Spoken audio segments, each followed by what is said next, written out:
Welcome to smart wrestling channel. நம்ம இண்டஸ்ட்ரியான wrestling சாப்பிட போகிறோம். முன்னாடி சேனல் சப்ஸ்கிரைப் பண்ணிட்டு லைக் பண்ணி தட்டி பாருங்கள்.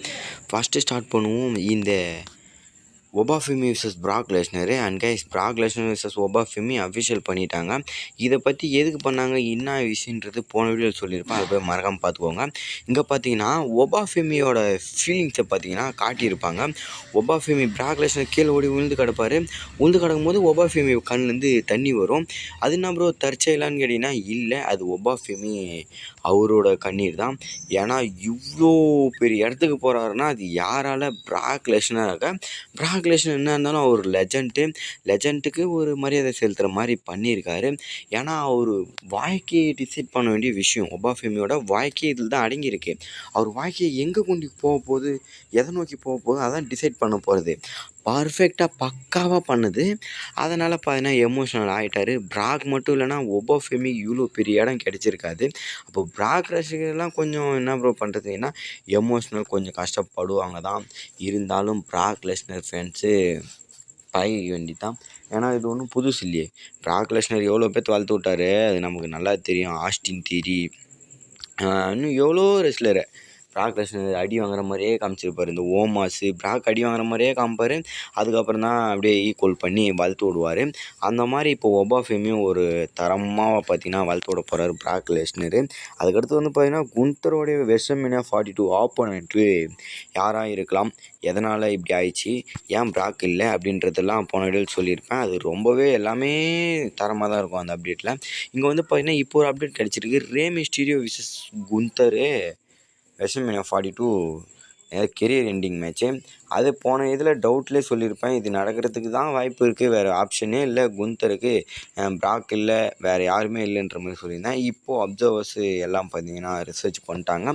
இப்போ ஓரளவுக்கு கன்ஃபார்ம் ஆகிடுச்சு. ரே மிஸ்டீரியோ விசஸ் குந்தருக்கான வெஸ்டர்மேனியா 42 ரிட்டையர்மெண்ட் மேட்ச் நடக்க போகுது. கரியர் எண்டிங்கு எப்பயும் போல தான். குந்தரை இவனுங்க என்ன வச்சு பண்ணுறதுன்னு தெரியாமல் யார் யாருக்கெல்லாம் கெரியர் முடியுதோ அவங்களுக்கெல்லாம் கூடலாம் மேட்ச் பண்ணி இன்னும் அவர் வெறுக்க தான் செய்வாங்களே தவிர, அவங்க கடைசி வரைக்கும் யாரும் அவங்க ஒரு பெரிய வில்லனாவோ பெரிய ஹீரோவாக பார்க்க மாட்டாங்க.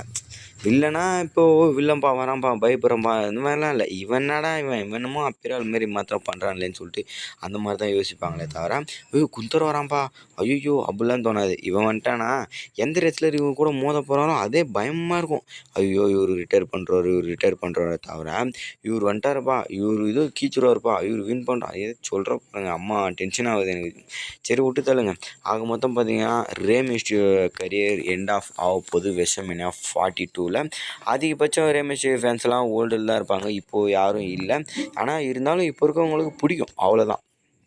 அதுக்கடுத்து வந்து பார்த்தீங்கன்னா ரேண்டி ஆர்டன் கால்டு பண்ணார்ல மண்டே நைட்ரால், யாருக்கிட்டே ஃபோன் பேசிட்டு இருப்பார்.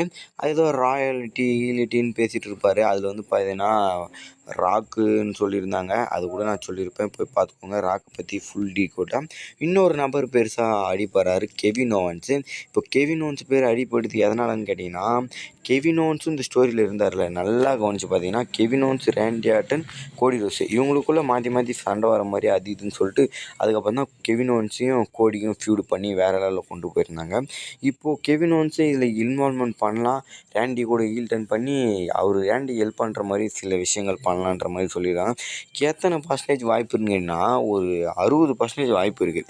ஏன் ப்ரோ அவ்வளோதான் கேட்டிங்கன்னா, ஆமாங்க இப்போ பாதிக்கும் இல்லாமல் கொஞ்சம் எக்ஸ்ட்ரா இருக்குது. மற்றபடி பார்த்தீங்கன்னா கெவின் ஓவன்ஸாக இருக்கிறது வாய்ப்பு இல்லை. ராயல் ஃபேமிலி ராயலிட்டின்ற பேசும்போதெல்லாம் ராக்கு தான் ஞாபகம் வருது. பட் கெவின் ஓவன்ஸும் ஒன்றும் சும்மா இல்லையே, அவரும் இருப்பாருன்ற மாதிரி தான் தோணுது. பார்க்கலாம் யாராக இருக்கணுன்றத உங்களுடைய கருத்தை கமெண்ட் பண்ணுங்கள். ஆனால் கெவின் ஓவன்ஸ் இப்போ ரிட்டர்ன் பண்ணுற ஸ்டேஜில் தான் இருக்கார். அவரும் பார்த்தீங்கன்னா போன வருஷம் இந்த மாதத்தில் போனார், மார்ச்சில் போனாருன்னு நினைக்கிறேன். ரேண்டி ஆர்டனோட ஸ்டோரிலாம் பில்டு பண்ணி வச்சுட்டு அதுக்கப்புறம் இன்ஜுரி ஆகிடுச்சு, மோத முடியாமல் போயிடுச்சு. இப்போது திருப்பி மார்ச் வந்துடுச்சு, 1 இயர் கம்ப்ளீட் பண்ணிட்டாரு. இவர் ரெஸ்ட் எடுத்து இன்ஜுரிலாம் பண்ணிவிட்டு இப்போ வெஸ்டர்மேனியா வரப்போது. மேபி பிக்கஸ்ட்டு ரிட்டர்னு வெஸ்டர்மேனியாவில் இருக்கலாம். கெவின் ஓவன்ஸ் கூட கொண்டு வரலாம். ஏன்னா ஒரு சர்ப்ரைஸ் எப்படியா இருந்தாலும் வெஸ்டர்மேனியா சில சர்ப்ரைஸு சில லெஜண்ட்டு பெரிய பெரிய ஆளுங்க பெரிய பெரிய மேட்சஸ் எல்லாம் பண்ணுவாங்க. அந்த வகையில் பார்த்தீங்கன்னா கெவின் ஓவன்ஸும் சர்ப்ரைஸாக ரிட்டர்ன் பண்ணலாம் வெஸ்டர்மேனியா 42ல். அவ்வளோதாங்க. ஓரளவு பார்த்தீங்கன்னா சில விஷயங்கள்லாம் டீகோட் பண்ணி கவர் பண்ணிட்டு நினைக்கிறேன். சேனல் சப்ஸ்கிரைப் பண்ணிட்டு லைக் ஒன்று தட்டி விட்டு பாருங்கள். வேறு ஏதாவது சூப்பர் ஸ்டார் பற்றி அப்டேட் நியூஸ் சொன்னால் மறக்காமல் கமெண்ட் பண்ணுங்கள். Bye bye guys.